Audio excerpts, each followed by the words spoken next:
Hello friends, जैसा कि मैंने फ्यूचर इंडेफिनिट टेंस वाले वीडियो में बताया था कि आई और वी के साथ आजकल मॉडर्न इंग्लिश में विल का ही प्रयोग किया जा रहा है। जैसे I will receive you at the bridge, we will board the bus soon. लेकिन यह बताना भूल गया था कि इंट्रोगेटिव सेंटेंस में चाहे वह मॉडर्न इंग्लिश की ही बात क्यों न हो, हमें शैल का ही यूज करना है। जैसे shall we capture the lion, ये सही है, बल्कि नीचे वाला sentence will we capture the lion ये गलत है, क्योंकि इंट्रोगेटिव सेंटेंस में हमें शैल का ही यूज करना है। आपने मॉडल ऑक्सिलरी वर्ब के पैसिव वॉइस को बनाना तो सीख लिया, लेकिन अगर मॉडल वर्ब परफेक्ट में हो तो ऐसे सेंटेंस का पैसिव वॉइस कैसे बनाते हैं, आइए देखते हैं।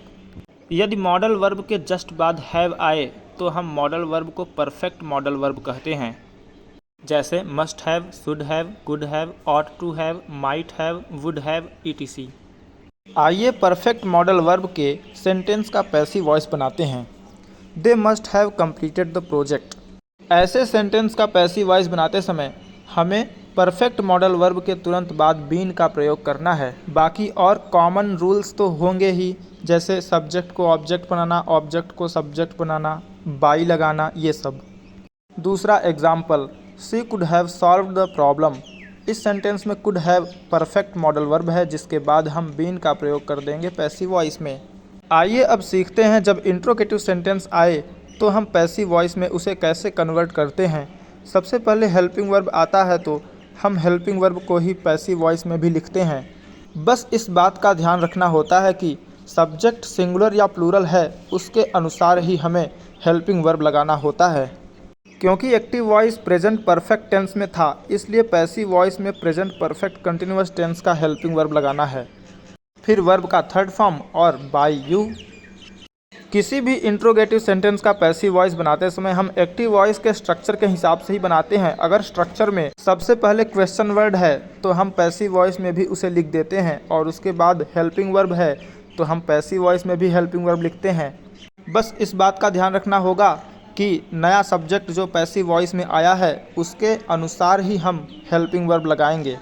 क्योंकि एक्टिव वॉइस में प्रेजेंट परफेक्ट टेंस का सेंटेंस है, इसलिए हम पैसिव वॉइस बनाते समय प्रेजेंट परफेक्ट कंटिन्यूअस टेंस का हेल्पिंग वर्ब लगाएंगे। फिर वर्ब का थर्ड फॉर्म बाई और ऑब्जेक्ट। जब सेंटेंस हु से शुरू हो तो ऐसे सेंटेंस का पैसिव वॉइस बनाते समय सबसे पहले बाई हुम लिखते हैं, और उसके बाद टेंस के हिसाब से हेल्पिंग वर्ब, फिर ऑब्जेक्ट को सब्जेक्ट बनाते हैं और वर्ब का थर्ड फॉर्म। हु से शुरू होने वाले इंट्रोगेटिव सेंटेंस का पैसिव वॉइस दो तरीके से बनाया जाता है। दूसरे तरीके में हम सबसे पहले हु लिखेंगे, फिर हेल्पिंग वर्ब और नया सब्जेक्ट, फिर वर्ब का थर्ड फॉर्म और उसके बाद बाई। नेक्स्ट सेंटेंस जिसमें व्हिच मूवी आया है, व्हिच के बाद कोई न कोई नाउन जरूर आता है, यहाँ पर मूवी नाउन आया है, तो ऐसे सेंटेंस में सबसे पहले हम व्हिच और उसके साथ वाले नाउन को लिख देते हैं, फिर हेल्पिंग वर्ब आने वाले सेंटेंस के हिसाब से लगाते हैं। जैसे इस सेंटेंस में शुड आया है जो मॉडल वर्ब है, और हम मॉडल वर्ब का पैसिव वॉइस बनाते समय मॉडल वर्ब के तुरंत बाद बी लगा देते हैं पैसिव वॉइस में, फिर वर्ब का थर्ड फॉर्म और बाई अस, फिर बाकी बचा हुआ टू नाइट। एक ऐसा इंट्रोगेटिव सेंटेंस जो हुम से शुरू हो तो हम पैसिव वॉइस में सबसे पहले हु लिखते हैं, फिर एक्टिव वॉइस में आने वाले सेंटेंस के हिसाब से हेल्पिंग वर्ब लगाते हैं। क्योंकि एक्टिव वॉइस में हैव आया है तो हम पैसिव वॉइस में हैव बीन या हैज़ बीन लगाएंगे, जो कि सब्जेक्ट के हिसाब से रहेगा। हु को आप सिंगुलर या प्लूरल दोनों समझ करके हैव या हैज़ दोनों लगा सकते हैं। उसके बाद वर्ब का थर्ड फॉर्म और by you question mark. Grammar में कुछ ऐसे वर्ड्स हैं जिनके बाद अगर कोई प्रीपोजिशन आता है तो ये फिक्स है कि यही प्रीपोजिशंस आएंगे। जैसे नॉन टू, सरप्राइज्ड एट या बाई, ज़्यादातर एट का ही यूज़ करेंगे सरप्राइज्ड के साथ। बाई का यूज़ कहीं कहीं किया जाता है जहाँ पर कम प्रभाव पड़े, आश्चर्य का कम प्रभाव पड़े।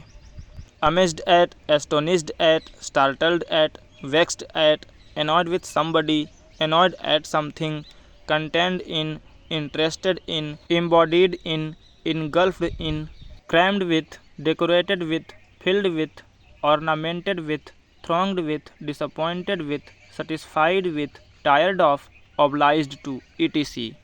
जैसे इस सेंटेंस में they crammed the room with furniture, जिसका मतलब है कि उन्होंने रूम को फर्नीचर से भर दिया। क्रैम्ड मतलब भर देना। तो हम पैसिव वॉइस में क्रैम्ड विथ लगाएंगे, क्रैम्ड बाय नहीं लगाएंगे। नेक्स्ट सेंटेंस है people throng the streets during the parade.